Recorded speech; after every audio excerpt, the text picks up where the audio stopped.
You know who it is, the horror flick digger ditch Super 6 Big Mitch. And I'm kicking in doors with all three O's. And I'm bringing 28 101s because we Vegas sons. You are now in the Meadowlands. Yeah, you in the Meadows, man. And you already know what's finna happen, right?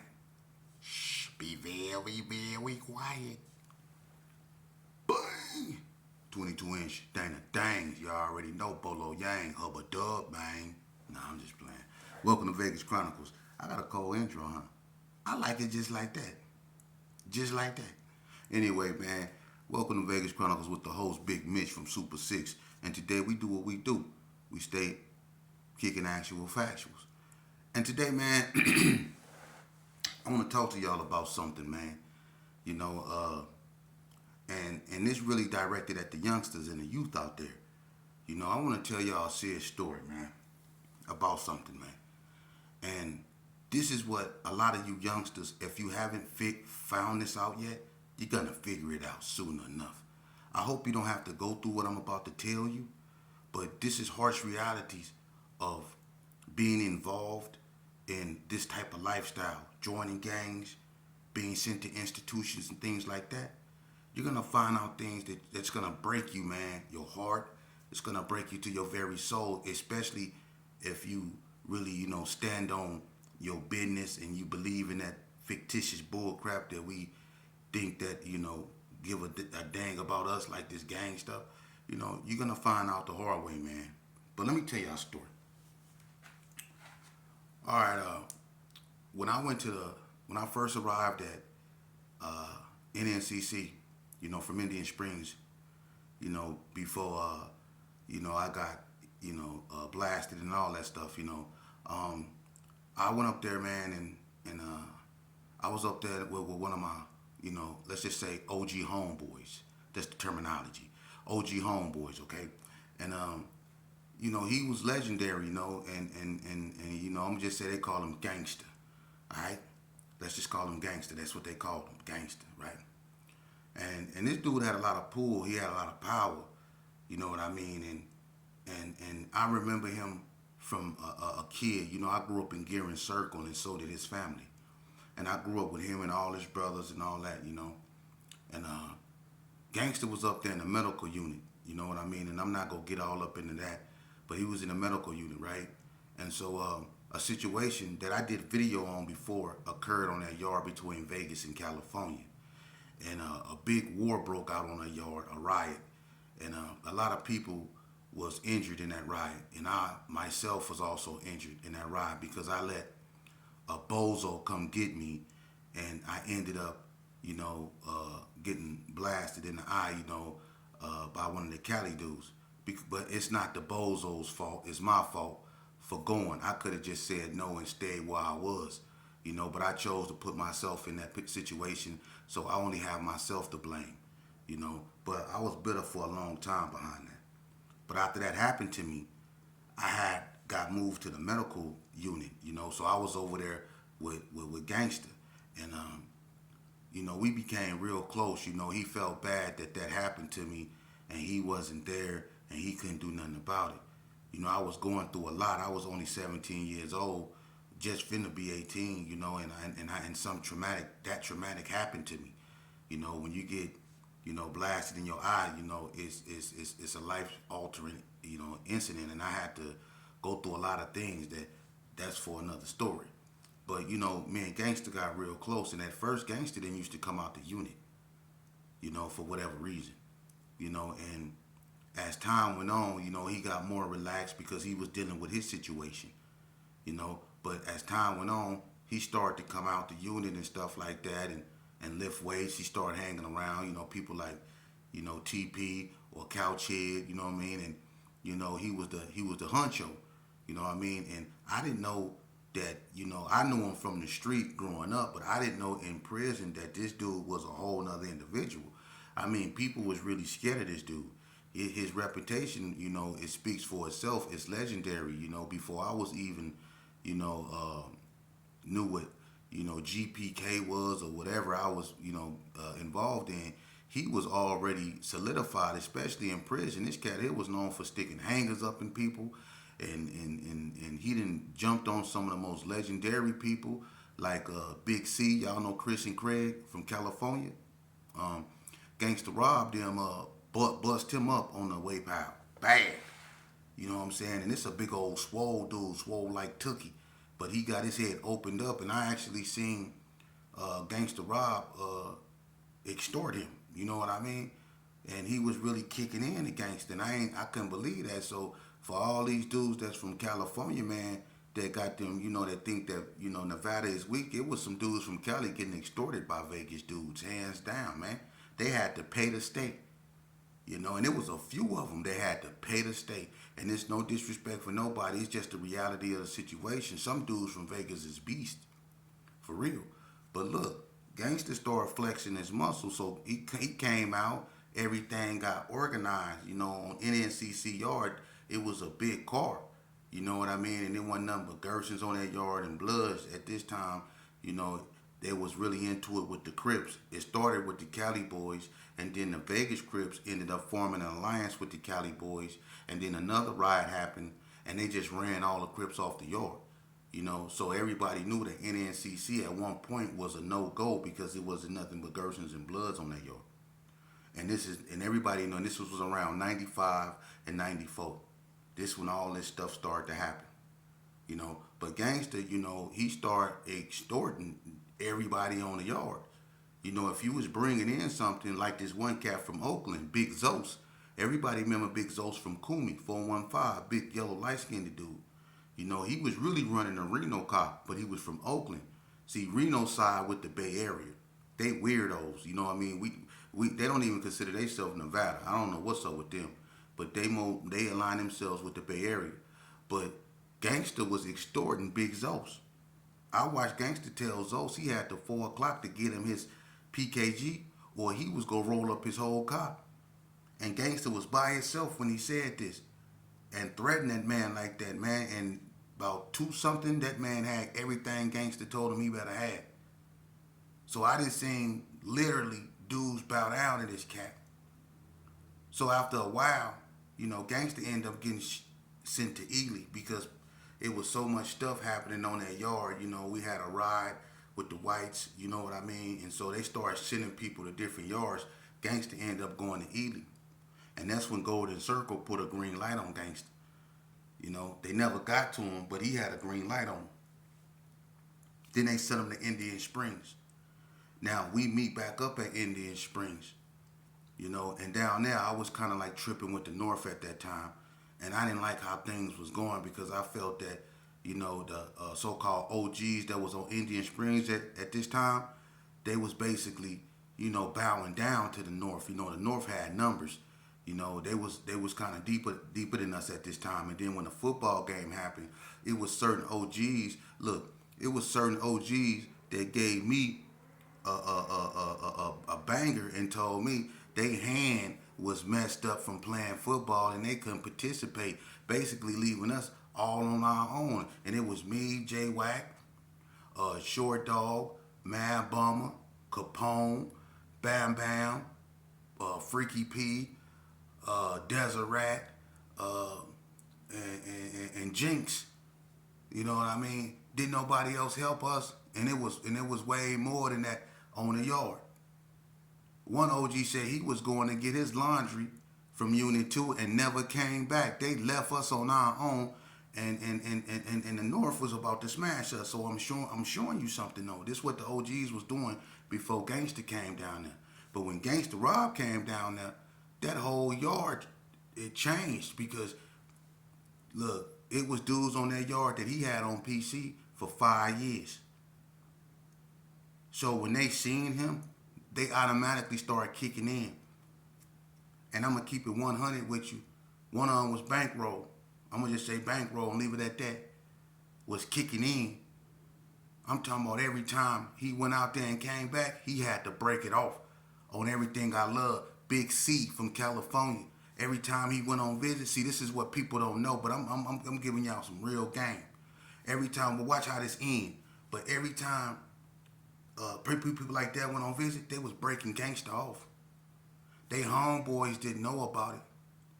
B-Mac from the hood was breaking Gangster off. Gangster had him hit in NNCC. because he made a derogatory comment about Gangster and his condition. So Gangster's son Black, Trip Mac, and somebody else up over there, the Unit 2, where he stayed over there with Rodney Tate. And they went in there and they took B-Mac on TV and slammed it on his head. And they smashed B-Mac bad. And when B-Mac tried to go get some help, he went in the gym and was like, them Gershons jumped me. And he walked up to Daytime and he got a Daytime face talking about, he was all hysterical and Daytime knocked him out. You see? That's how it is in prison. I hope y'all keep following along. Right? But when Gangster go down there, he start extorting a bunch of people. And I was reaping the benefits because I was smoking, I was having it my way, and he basically took over the cop. Asked anybody down there. Gangster took over the cop. He was the head honcho down there. Everybody knew that. I used to be with him every day. He had a cellie named Ted. He stayed in Unit 5. Anybody that know Gangster Rob, every time they seen him, they seen me. It was just like on the street when you seen Bread, you seen me. Gangster was my big brother. But see, I knew some things people didn't know. See, it was an investigator down there. His name was Wayne Dye. Right? Now, Wayne Dye, he's supposed to be a blood, out of PBs. But he was cool, you know what I mean? And him and Gangster became real cool, especially after he became the investigator. Now, one thing people know Gangster Rob from, other than being, extorting people, and, doing whatever he do, he liked that dog food. You know what I mean? He was doing his thing. And people, he didn't hide it. So this ain't no secret. Everybody know about that. He liked that dog food. It said he liked that dog food. But that was his downfall. That was his Achilles heel. Because even though he had a bunch of people on that yard, he had a big cop. It was a lot of Gershons on Indian Springs yard. But Gangster Rob, I'm gonna tell you some people that know about him. This is when I knew, it was also a grimy side that I didn't want nothing to do with inside of him. And that's when a situation took place with DB. See, Drive-By, which was another one of my so-called homeboys, he was having his way down there. He was getting his, he was doing his thing. You know what I'm saying? And he ended up he had 2 COs on his team. You know what I mean? And he was doing his thing, and DB was getting that vodka. He was getting it was vodka and Tanqueray, and he was getting a gang of bud in. Him and Rico from 50s was cellies. Rico know what's happening, and Rico remember this. He had a big PKG that came in, and it used to be put in a certain place in Indian Springs. And he used to go get it and put it in a laundry bag. And it'd be liquor, CDs, cologne, bud, all kind of stuff, right? And one day, in the prison, they do what is known as early out. Some people come out at 6 o'clock. It'd be workers and cooks and stuff like that. And then the people, they come out to eat early. But somehow they figured out what DB spot was, Drive-By spot was. And they came out before Drive-By could, and they went over there and they took his stuff. Now, the reason why I knew it was gangsters is because I happened to come in the room, and it was Gangster, Killer, and Goo that took his stuff, right? These dudes had so much bud and liquor. We was in there drinking. DB was literally over there with his hands on his hip walking around, and everybody know DB got a real big head. He was around there shaking his head like this. DB was sick. He was crying because he can't believe somebody knew what his spot was, and he kind of had a good idea of who did it because it was a lot of traffic starting to go to Gangster room.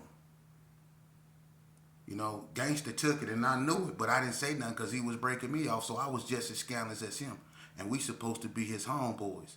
But y'all get what I'm saying? Y'all get what just follow me. So, one day, I got a write-up of Fisher. He loved piss testing people, right?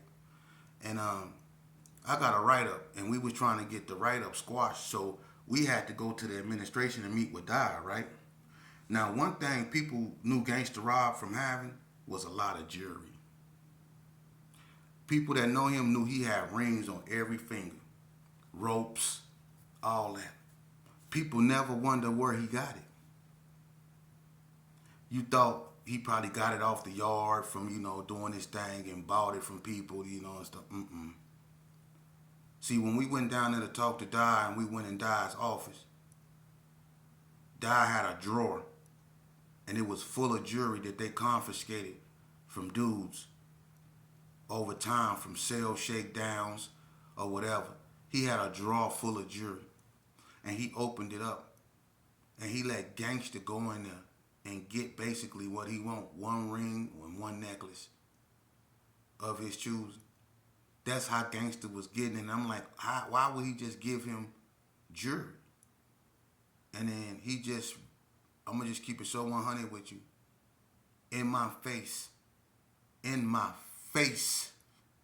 he just started talking. And when I mean talking about stuff he shouldn't been talking about. And from that point on, I was messed up, man. Because I'm gonna tell y'all something, a lot of people didn't know. It was a situation that occurred. This is how y'all know I'm not lying. It was a situation that occurred with a cat that came to the joint, and he was accused of doing this, on one of the Bloods, fish mouth. You know what I mean? And he had a fight with one of the hoods. One of the hoods when they seen him, they couldn't let him, they had to get down. But you had some Bloods that was related to him that was riding with him. So the Bloods was having friction in between themselves because of this cat.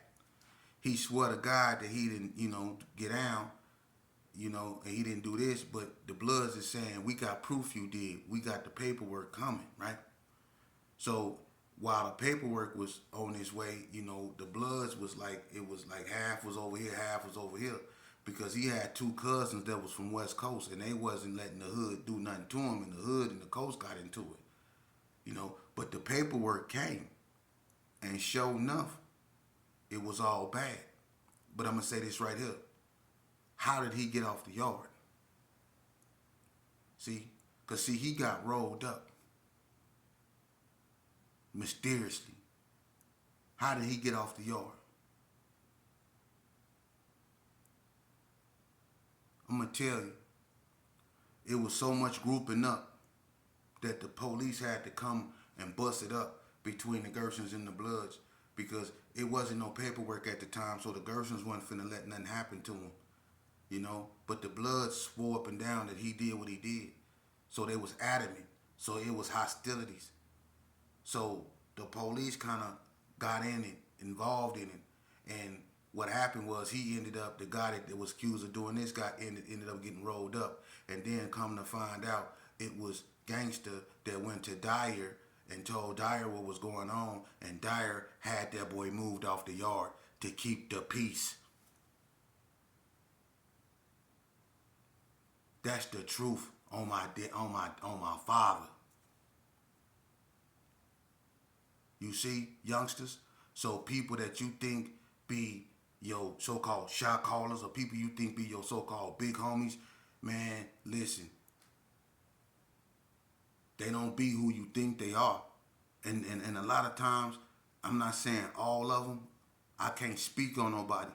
But from what I went through and what I know, man, it never fails over and over, man. Them dudes be the main ones that be selling y'all to them people, man, that be doing this on the whole car, man.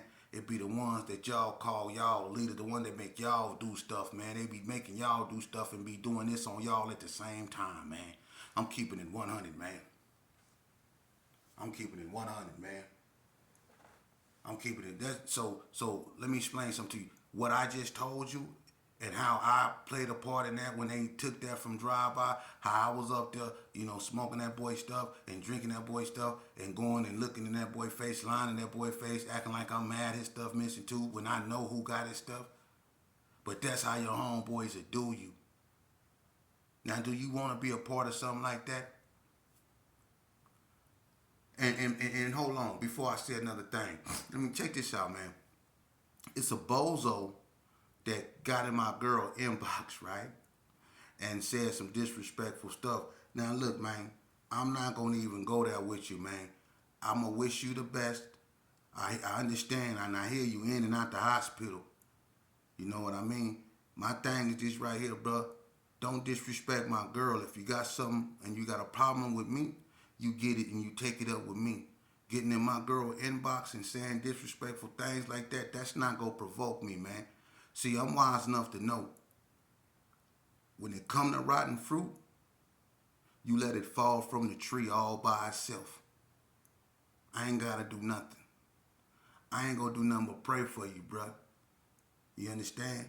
Because see, the way God work, he'll mess around and put you right in front of me. But God bless you, man. I hope something else can get your attention other than my female. But I'm going to stay focused on what I'm doing, and I'm not going to give you the time of day. I done already been down that road, man. Why you so focused on me? Focus on your grill. Get it fixed, man. All right? Focus on that child that need to be walking and not pushed in a stroller down J Street in the middle of the night. Focus on that, man. Okay? God bless you. Now, like I was saying, youngsters, is this what you want to deal with? Is this what you want to go through? Huh? I'm going to tell you something, man. A lot of these dudes be lying to y'all. Hey, these dudes be lying to y'all. They got y'all thinking they was some ferocious characters back in the days and that they was really about that life and they did that. Now, I ain't gonna lie, some of them was, but the vast majority of y'all, of them putting that bull crap in y'all head, they wasn't about that life on the street or in the penitentiary. They wasn't. I promise you they wasn't. They wasn't, man. They was over there at Love Lock. For real.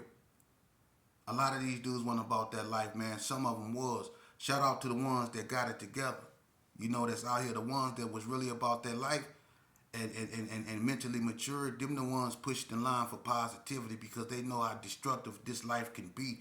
They the ones that was in that place with no way out, man.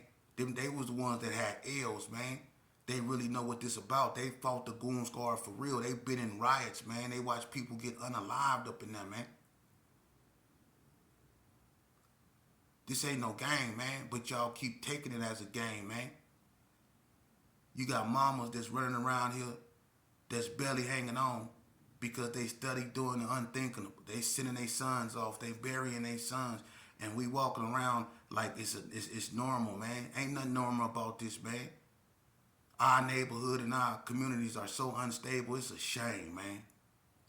It's a shame. And I salute all these brothers that got this tough fight on their hands, man. Trying to undo the impossible, which is bring reason and meaning to this meaningless conflict, man. This conflict between us. You know, gang banging is over with, man. Ain't no more Donna Street. Ain't no more Gerson. That stuff is over with. It's a figment of your imagination, man. And don't let your imagination get you put somewhere you don't need to be because that's all it is. If you think them cats love you, man, you delusional. Them cats don't love you, man. All them dudes you be on the side of and hopping around with in videos and in pictures, them dudes don't love you, man. They don't. And you got people out here that's so miserable. They so miserable. They don't have no other thing, nothing else to do but watch you. Because when they look at themselves, they see nothing. So they focus on you to keep their minds off themselves. And they hate on you because you at peace, because you smile, because you actually brush your teeth, not with a Newport, but with a toothbrush. Because you actually go in and you hear that word. Because you actually, take baths and stuff like that. People out here hate on you, man. They weird. They weird. You gotta guard yourself, man. Love those that love you, but don't let love mess up your vision, man. Don't never love nobody to the point to where you neglect yourself, youngster. The most gangstest thing you can do is stay away from gangs. The most gangstest thing you can do is go to school, take those tests. If you fail, get up and try it again and keep trying till you get it right. That's what make you strong. It's okay to fail, and that's what's wrong with y'all. Y'all scared to even try because you of a fear of failure. You scared to even try. Start respecting yourself. Start respecting women. Listen to your elders. Respect them to the utmost because when we lose them, that's lineage and history that's gone. And we losing them every day. Along with our children. We losing our elders and we losing our children. That's crazy how at this present moment we losing the past and the future. That's weird, huh?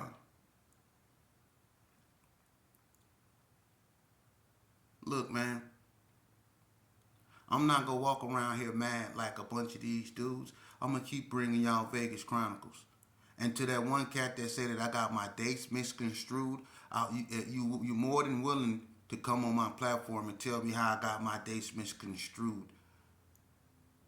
And then you go tell me we met in prison, but you scared to tell me who you are. So was you someone I sent to PC? Who is you?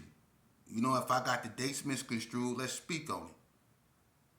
Because unlike a lot of dudes that just do this here, man, I actually participated in this bull crap, man, at the age of 10, man. I was knee deep in this, and I was only able to do that because of who my father was.